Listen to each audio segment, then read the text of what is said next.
So this is Brendan's fleet. This is a Reclaim, which is a very old barge. It was used to do dredging years and years ago. It's a very old boat.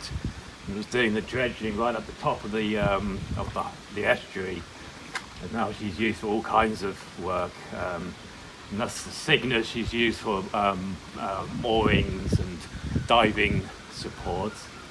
And then over here you've got the small pilot boats. That's the Swallow.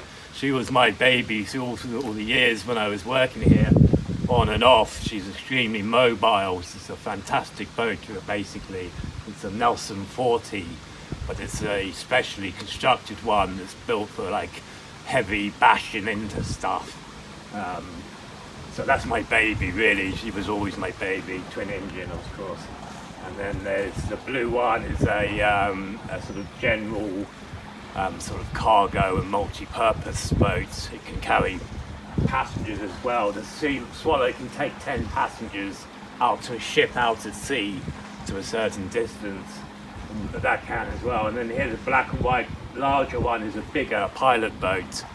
It's used for like crew joining and leaving, sort of crew on a ship. It might be passing, it might stop and be serviced. Sometimes boats are like anchored up for weeks or even months, and they're serviced by us or a company like us. Or a ship might be just passing through, and one of the boats will come out, take 4 crew and a captain off, and put new crew on and exchange crew. Because obviously it's not generally done by helicopters, because that's really expensive. It's not how crew are transferred, only in medical emergency normally. I remember one time I'd gone out in the Swallow there, my favourite, and I'd gone as crew, and a young new skipper, Tom, it was his first week, and we were dropping off some crew at a ship about 3 miles offshore. And we were suddenly disturbed by the arrival of a splash, and a small African man appeared in the sea right next to us from nowhere. It turned out he'd stowed away in the rudder compartment all the way from West Africa, along with his friend, and got as far as Falmouth offshore harbour. It was the middle winter, and they were heading for Sweden, and they would have been very cold by then. So one of them had jumped into the seas to try to get to our service boat, and we spotted him and rescued him. He had almost no physical movement left in his body. We managed to rescue that guy, but unfortunately his partner was lost at sea, never seen again. A couple of helicopters searched all afternoon for him, but that was one man down, unfortunately. So we got him ashore, and just to show that it's all about the rules, the skipper, Tom was serving as skipper, actually got arrested for being an illegal person into the country. So that guy got repatriated, one man was lost, and young Tom, who was only about 20, decided that being a thing for him. He got a nice job in the office.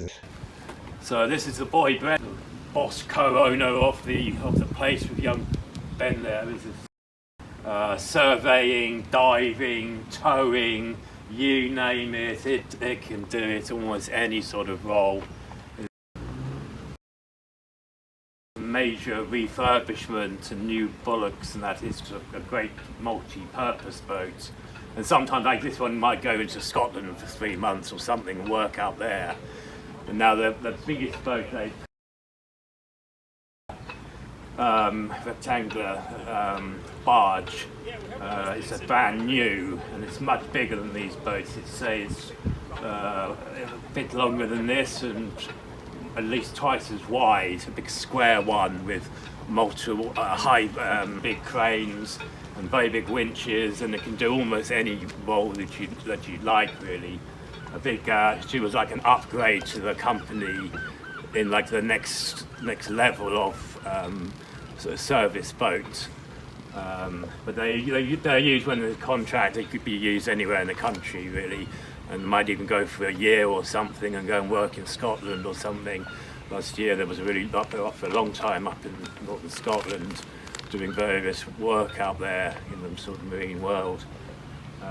So she's got quite a fleet of a good variety of different service boats, and that allows the company to do like a wide range of different type of service and work that they can do.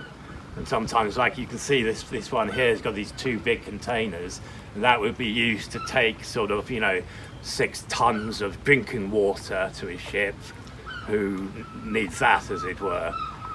Ships don't always have enough, if they're not actually going anywhere, they can't always produce enough water for their own uses, fresh water.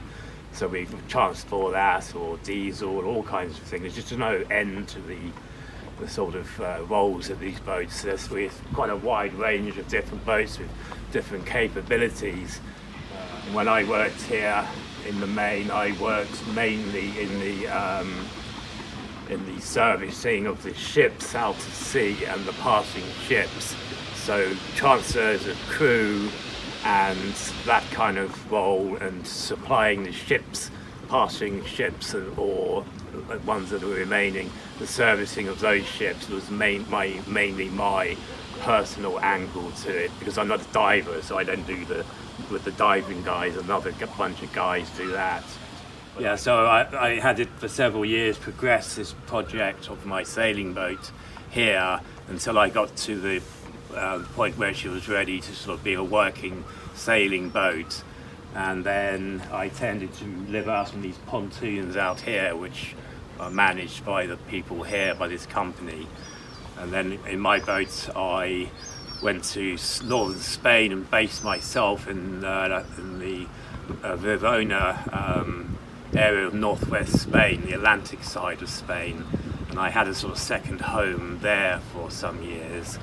And then I came back and worked here for a few years, and then I went out back to Spain again, and then out to St. Martin in the Caribbean. I was based out there for a few years, and so I'd had my boat based there, but I would go off and do other work elsewhere, transatlantic deliveries or other work, or could be a completely different type of work, because of my habit of finding something new and interesting to do whenever possible.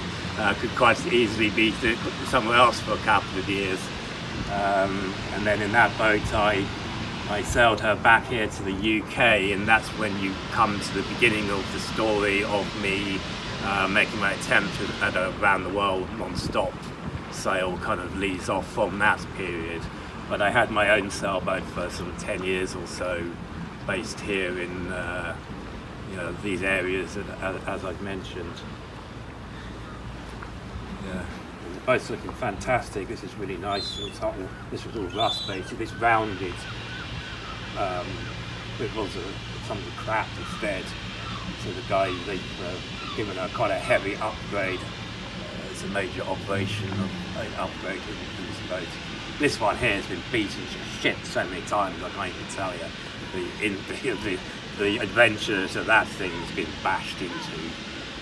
Because sometimes, like, a ship comes and they need 20 oil drums of lubricant, but they can't run their engines without that particular thing, and you've got to get them the oil somehow, regardless of how appalling the weather is.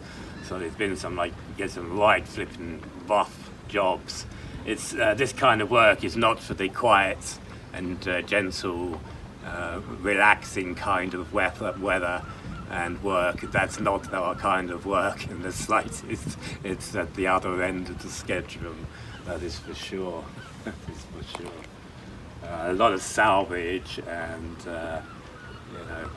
anything, like it's something sinking at 3 o'clock in the morning. It's like we'd be there on the job basically. It's our baby.